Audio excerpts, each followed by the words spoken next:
Congratulations to all individuals hitting new all-time highs in your portfolio out there. Public count here today, new all-time high, $2.729 million, up $62,000 here today in the public count. It might be another six-figure day if you add up all my different portfolios, which would make it back to back to back six-figure plus days here. Elf Beauty is going absolute beast mode here today, up over 15%. This is my number one best performing stock in the public count, up 1,552%. I'm going to show you what's going on with Elf. We're going to talk about, is this stock about to head back to $200+ like it was at a few months ago? So we'll get into all that at the top of this video and kind of what's going on with Elf Beauty. From there, I want to react to a few videos. One is, I don't think I've ever seen Becky Quick ever talk about Elf Beauty. Like CNBC almost never talks about this stock. And so this was just like, I thought a cool moment. So I want to react to this little 1-minute clip where they talk about Elf Beauty on CNBC. Like, holy smokers, that's no joke, man. We really made it. We really made it. Elf Beauty being talked about on CNBC. Come on, man. Then I want to react to Tom Lee. Tom Lee just went on an hour ago. He went on CNBC to speak about where he believes the market's going into year end. So we'll listen to that. He also spoke on CNBC last night as well. So I want to react to this one to see if there's any different points he made. And then the last clip I want to react to is actually this one where Kramer's going to talk about Walmart and Costco. And I think it's actually really intriguing because if you look at these stocks' valuation, they're pretty darn insane. Look at the 2-year forward P. I want you to really focus right there. The 2-year forward P on Costco is higher than NVIDIA. Now keep in mind, these are estimates, right? They could be off, they could be too low or too high or things like that, right? It's taken into account analyst estimate average. But still, like the fact that Costco is significantly above NVIDIA is like crazy because you think about NVIDIA of like, you know, a lot of people say, oh, it's got such a big valuation, blah, blah, blah. Costco's above it, right? Walmart's not that far off. I mean, Walmart's 2-year forward P is 31 compared to NVIDIA at 41. Like that's pretty interesting, right? So I'm looking forward to reacting to that one there. I need one thing only from you guys. I need you to smash that thumbs up button, hit that like button, do whatever you got to do, make that like button glow. Additionally, if you want to be subscribed here to the channel, you can subscribe. We are at, what are we at now? 53,000 and something subscribers, new all-time high. I appreciate y'all for being here as always. Additionally, if you need to access my private stock group, you're looking to apply to join us in there, access all my premium courses, I'll put that as the pinned comment down there today. That's access to all my courses, also access to my private Discord chat, exclusive weekly videos, and all that good stuff, okay? Alrighty, so Elf Beauty, what's going on here? Well, something very interesting going on with Elf's business model right now, okay? Listen. The revenue of the company continues to uptrend very nicely. Net sales was up to $301 million from $215. Cost of sales didn't go up that much. It went from $63 million to $87 million, right? That's only up $24 million on a year-over-year basis when it comes to cost of sales versus net sales up $86 million. So gross profit boomed $62 million, right? So everything looks great for Elf if we were just to shut down the income statement right there and we just shut it down, like gross profit, boom, company's booming, like let's get back to $200. But we've got an issue. Look at SG&A, selling general administrative expenses. $186 million versus $112 million in the same quarter last year. So operating income actually fell for the company year over year from $40 million to about $28 million. Now, the company said they're going to spend aggressively, so we already knew this, but to see it in the numbers is painful, man. Because at the end of the day, if your revenue's exploding like that, what is that, about 40%-ish revenue up year over year, to then see your operating income go down, it hurts. It hurts, absolutely, right?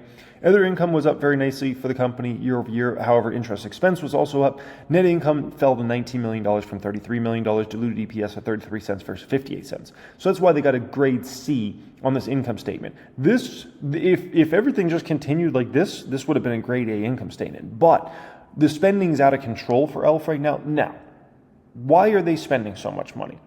And the reason they're spending so much money is because they're expanding aggressively international right now, right? And also they're trying to really focus on market share right now and not really focus on necessarily net margins right now, right? There's going to be a day for Elf when they can really focus on net margins, and that's going to be like a 10-year run in regards to net margin expansion. But for right now, they're just worried about market share, and guess what? Market share. So I can deal with that. As a long-term investor who's done very well in this stock, I trust the CEO of this company, Terang. He's done a hell of a job running this company. I got a 1,500% gain in it. That's like, I'll take that. Like he's done a hell of a job running this company. So I trust his judgment. If that man says we're going to spend very aggressively right now, and we're going to capture as much market share as possible, he has earned the right to make that decision. So, although I don't love it, I would love to see the net income going up. But here's the other thing you got to understand about this, right? If now in 2025, let's say in 2025, spending chills out, which I think they could have it chill out. When I say chill out, it means keep it flattish, or maybe it goes up a little bit, but fractionally up, right? The revenue is going to likely continue to expand for the company. So then we're going to start to see in calendar year 2025, you could actually start to see major net margin expansion next year, right? And then if they just have, expense profile go up a little bit in 2026, we'll see a much bigger move to the upside in regards to that. I don't think they have to add to SG&A in much at all in 2025, if at all in 2025, and same thing with 2026. So we could the next 2 years might be much more about net margin expansion, profitability expansion than revenue expansion. Whereas if you look at really the past 2 years, right, the past 2 years have been all about market share expansion and revenue expansion. If we talk about 2023 and 2024, and if I really think about 2025 and 2026, I think it's going to be less about revenue expansion and market share expansion, although that's going to be happening. I think it's going to be much more about the bottom line, the profitability, net margin expansion, starting to build a big cash balance again, and those sorts of things, right? So that's my belief on what's going on here. But yeah, let me be very crystal clear. If we had a net income that was also going up and they weren't spending this aggressively, right, while still bringing in this sort of revenue, this stock would be 200 plus, right? And so can I see the stock getting back to 200 plus anytime soon? The answer to that is yes. I could see the stock getting back to 200 plus. I could see it getting back to 200 plus in the second half of 2025 or maybe in 2026, as long as the expense profile chills out in calendar 2025. If we can do that, I think you're going to see the bottom line boom, and I think that's going to get a lot of people very excited about this one. And they don't have to keep posting this, ridiculous revenue growth of like 40%, 80%, 70%, all these crazy numbers. Like if ELF can just become a company that you can be confident in is going to grow revenues 20% a year and can grow their bottom line at a 30 or 40% clip a year, ELF will have one of the biggest valuations on it in the stock market in terms of what it will command for a PE ratio. Because it's beauty, so it's almost like a SaaS business model. It's beautiful, like people just buy the product again and again and again. But if you can be growing that top line consistently 20% plus a year and growing your bottom line 30 or 40% plus consistently a year, ELF's going to become the biggest cosmetics company in the world in that situation, right? So that's going to be unbelievable. But they've got to execute this next part of the plan, right? Now, I took these pictures actually from Target. I went this morning to get something, right? And I went by the makeup area, and I was like, oh, let me grab some pictures here for you guys. So this is the Target that's closest to me. And look at the shelf space. This is all ELF. This is all ELF. All ELF, right? I mean, their presence now in Target stores, which Target's a huge player in cosmetics, is unbelievable. It is unbelievable, their presence in these stores. Not only that, check this out. Right at the beginning of the beauty area, look at that. ELF, ELF, ELF. Listen, Target's not going to put ELF in these sorts of big sets like this unless ELF is moving crazy volume. Like, I still remember when ELF's entire section was about this size. I remember when ELF's entire section in a Walmart store was this size. And that's what it was when I first started investing in the stock. And now we have several of those areas, right? Additionally, we'll have these like random pop-up areas with a bunch of ELF products. And additionally, we'll have another ELF section as well. I think this is like the primers and stuff like that. So, I mean, ELF's presence now in these stores, in what you're seeing here, you're going to see in Walmart stores as well. Walmart's still lagging shelf space size from everything I've seen. They're still lagging significantly Target. That's going to be a game of catch up. And at the end of the day, like e.l.f.'s products are so affordable, it's a perfect fit to build out substantially in these Walmart stores as well. Now, to give you just some kind of reference to like what a smaller company's makeup section looks like, this is Honest. Honest is a stock I own as well, right? Honest is a huge player in obviously diapers and wipes and like lotions and soaps and things like that. A lot of like baby care products. But additionally, they also have their makeup side of the business and beauty side of the business, right? And their section is that big in a Target store, right? So just to give you some reference of like how Goliath e.l.f. is becoming, right? And as I tell you guys with these products, like e.l.f.'s going to be able to go up 50 cents on these products, 25 cents here and there, right? And that seems like nothing. Like the consumer won't even notice if e.l.f. goes up 25 cents or 50 cents on a product, right? And Target raises the price $1 on a product. But what will happen is e.l.f.'s margins will explode to the upside. And so e.l.f. can play that game of just charging a little bit more and a little bit more for these products for many, many years before they ever get to a place where people are like, oh, wow, these prices are really expensive now. Because you're looking at the price points of a lot of their products. I mean, basically everything e.l.f. sells is like under $20. Like it's hard to find anything that e.l.f. sells that's over $20. And many of their products are kind of in that $5, $8, $12 range. Like you could just go through it and you're like, dang, so that's a beautiful thing in regards to e.l.f. Now, they also put together this beautiful presentation to show some of the numbers. Net sales up 40%, adjusted EBITDA $69 million, market share, remember what I told you, they're going after market share. They increased market share 195 basis points on a year-over-year basis. 23 consecutive quarters of net sales or market share and market share growth. That's unbelievable, right? Unbelievable. I mean, it's just insane, man. Just insane. So one of 6 consumer companies out of 546 to grow 23 consecutive quarters, averaging 20% growth. That's insane, right? This is a one-of-one company. One of one, literally, cosmetics brand out of 988 to grow market share for 23 consecutive quarters. 23 consecutive quarters? That's insane, man. That's insane. They're one-of-one, literally a one-of-one, right? I mean, just ridiculous. 91% international sales growth.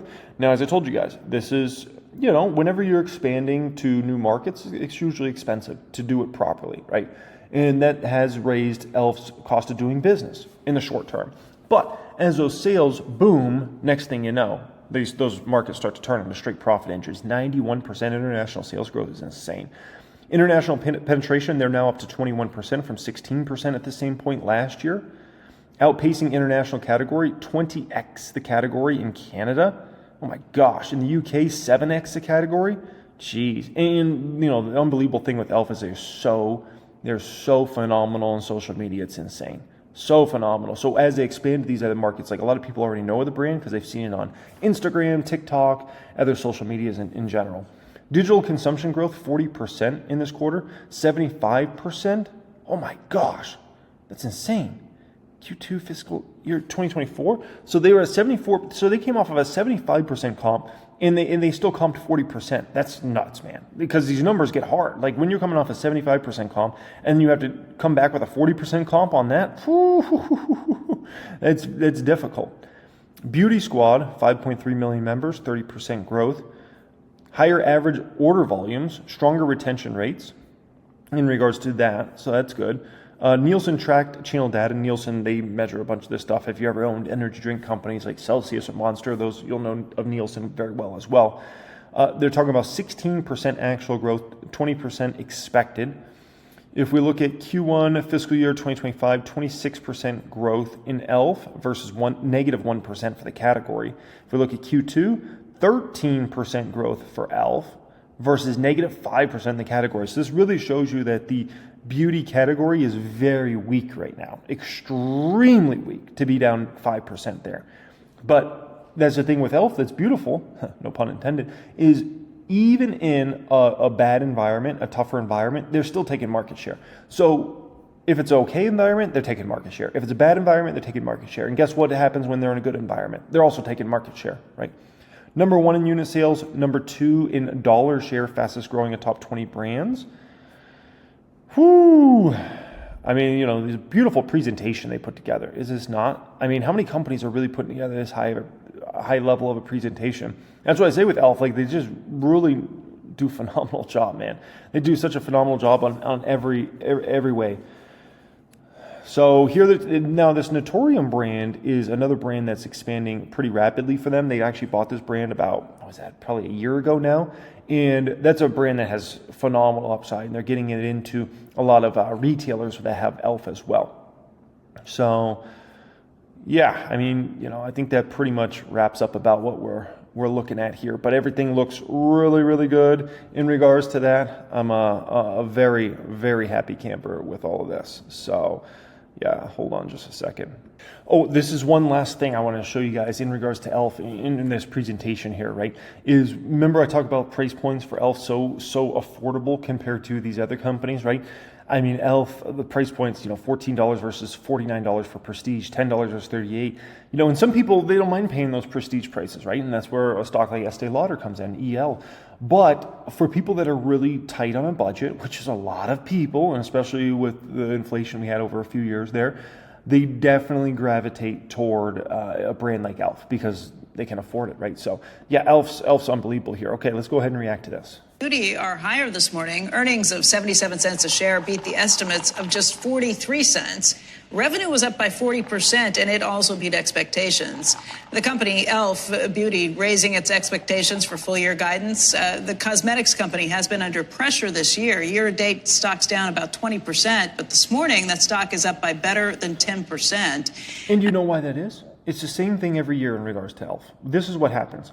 Everybody gets freaked out. Everybody gets scared about, Elf's growth is going to go bye-bye. This is going to happen. That's going to happen. They get all concerned. They get all paranoid. Oh, my gosh. And then you know what happens? Elf reports great numbers. And they beat analyst estimates almost quarter in, quarter out. They come in and beat. Like, look at Elf's history the past 12 quarters, the last 20 quarters. You're going to find basically every single quarter they come in and they beat earnings per share and they beat revenue. It's unbelievable.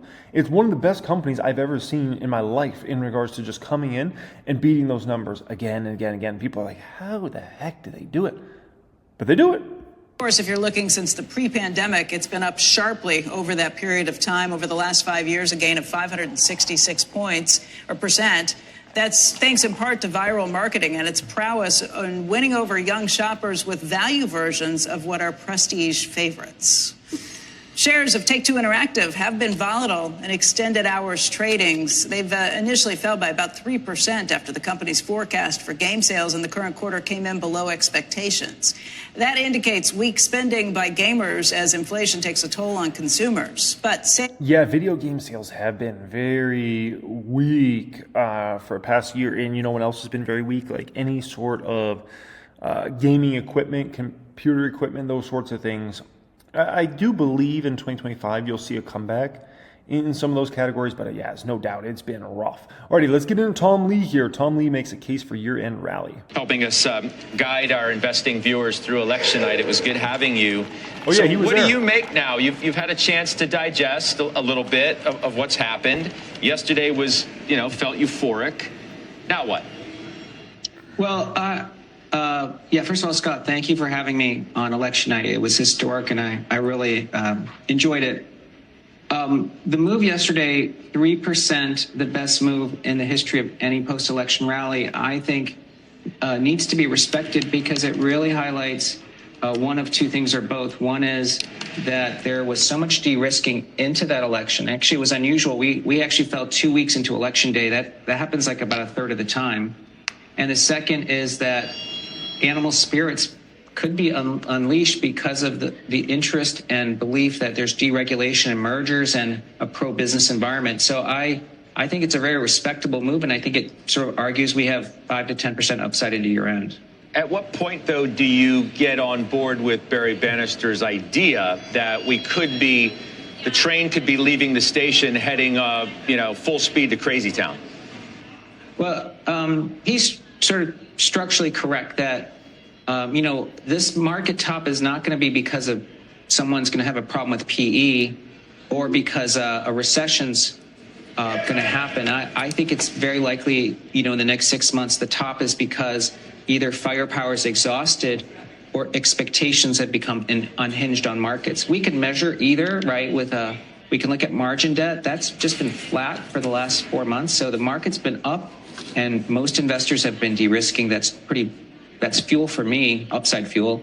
And when you look at sentiment readings, it's not extreme. In fact, the VIX was elevated and only normalized yesterday. So I don't think sentiment's extreme. Gosh, it was just... Yeah, if this market really rolls heavy, you got a year-end rally, you got the Wall Streeters needing to play catch-up to the market, right?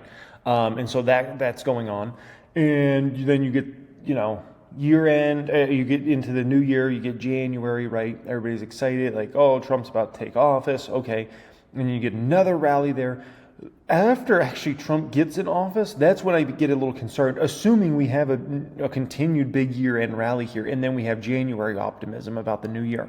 If we have that, then I actually start to get a bit concerned about the market, especially the late springtime and into summertime.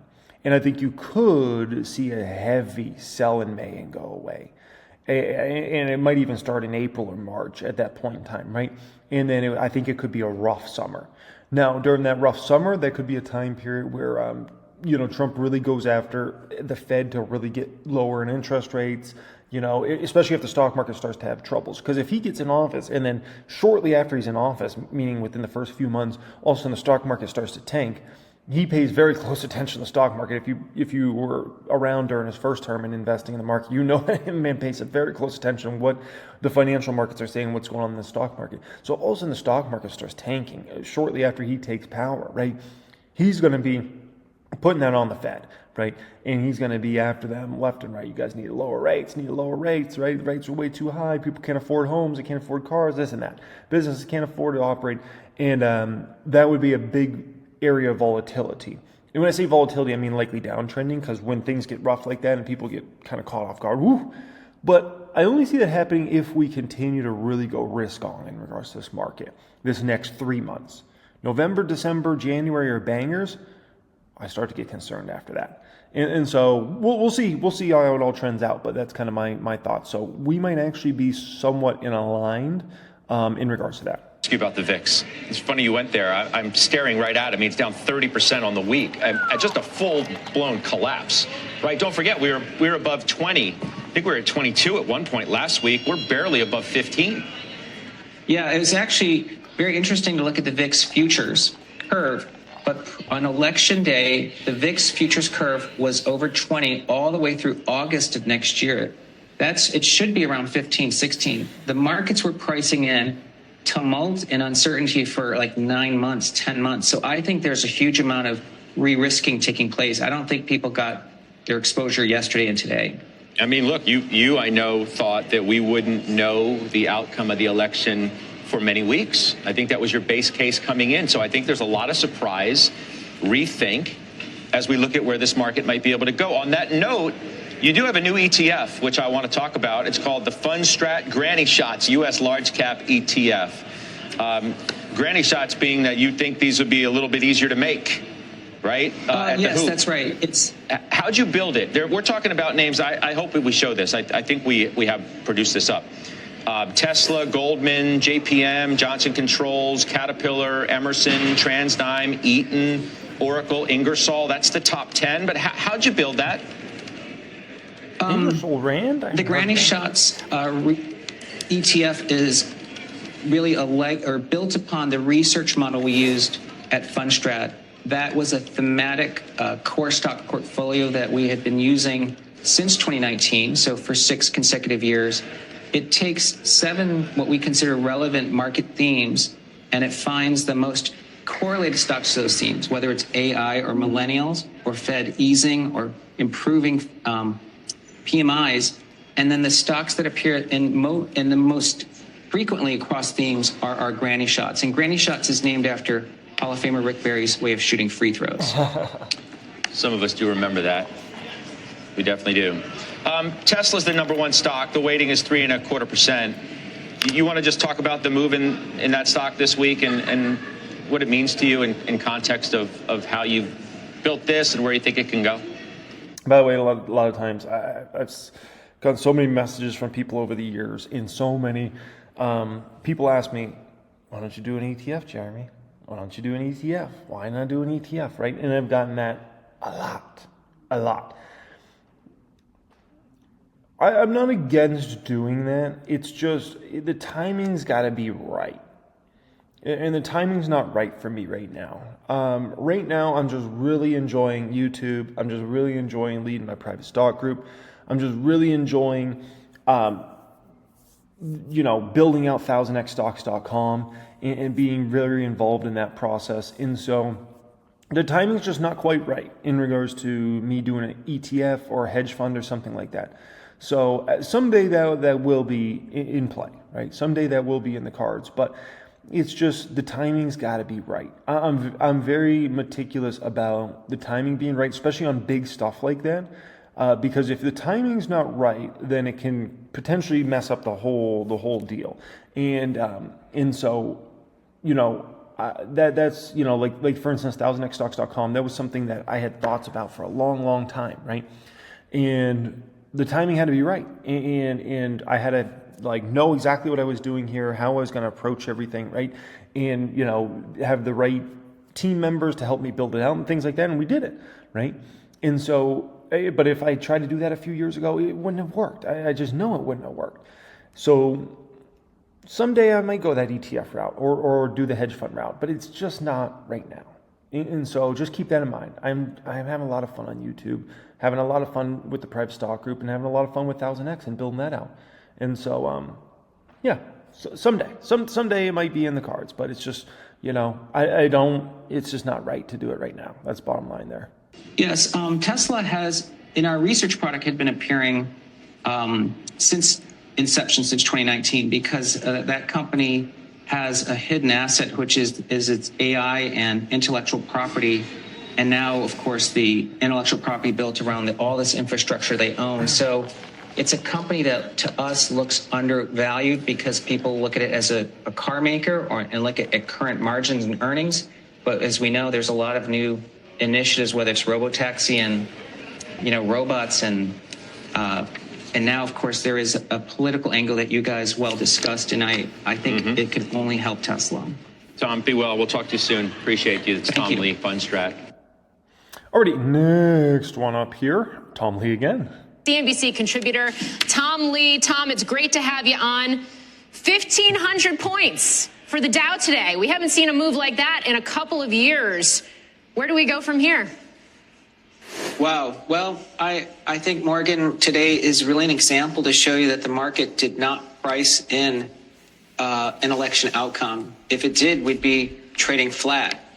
I think it's real evidence that many investors, and this is something we could tell talking to our clients, de-risked ahead of an election because they thought there'd be a lot of social unrest, et cetera. And so I think money's being put to work, but in a way that reflects there's quite a lot of animal spirits in the sectors people are choosing. The small cap, I should note, we have Qualcomm earnings out. We're going through those results. We'll bring them to you in just a moment.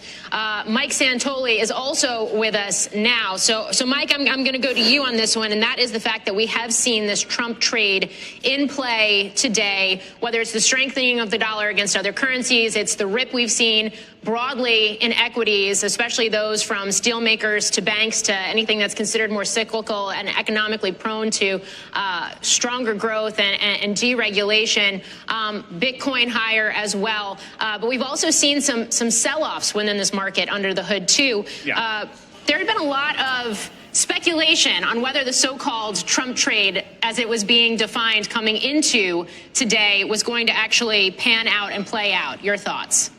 Well, it certainly is playing out, and it makes sense that it is, at least as an initial push. And I think on most of those fronts, it's been mostly just an additional kind of push behind some of the trends that have been stirring under the surface. Again, we've had cyclical leadership for a little while right now. The dollar has been relatively firm. Yields have been going up since the Fed cut rates, and economic surprises have been positive. Now it's just about kind of applying a little bit of that 2016 playbook and maybe sharpening it a bit when it comes to things like small caps moving, obviously banks just piling on the gains. I do think there's going to be a question as to the starting point. The starting point right now is not quite the same as it was in 2016 in terms of valuation, in terms of inflation, in terms of deficits, in terms of recent growth rates in the economy, and also arguably even in terms of investor posture. The market had been flat for 18 months before the 2016 election, and we're up 40% in the last 18 months here. I don't think animal spirits have been asleep. They've just been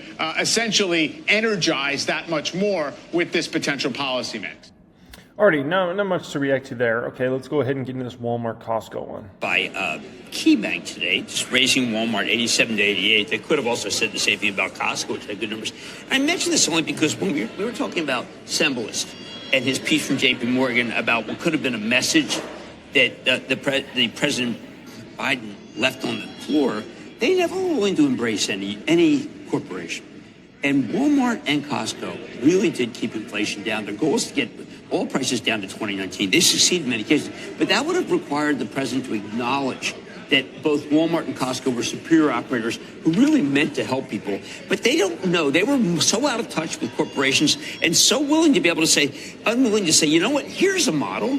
Use the Walmart model. And I regard it, frankly, as either ill-informed or shameful. I don't know. It's interesting. I mean, he certainly in autos went to car plants and did the union thing and talked up EVs. Well, these are non-union, and that Costco's was the big break. I mean, they made a very significant misjudgment, I think, in terms of thinking somehow unions and the Democratic Party were aligned. They didn't even win Michigan. Clearly, the Teamsters didn't get.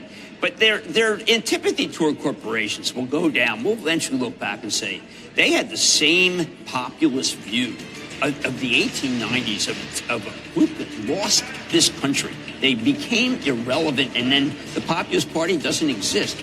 And I really feel like every time I try to talk to them about companies, other than Secretary Mondo, they did not like She talked companies. to a lot of CEOs from Mondo. No, other than her. Yeah. They didn't like companies. And they could have gone to a Costco and say, you know what, this is what I like. This is what American supermarkets should do. But they didn't they didn't know Rich Galanti, the CFO, for more than 30 years. They were tone deaf. Almost the opposite of the roundtables we got in the first Trump White House. Day after day. Yeah, so in regards to Walmart, Costco, it's just, man, those stocks are just not opportunities in this market. It's just going to be really difficult to get any substantial gains in those stocks in 2025 through, I would say, like 2027. And so it doesn't mean those companies are doomed, or it doesn't even mean those stocks are going to crash.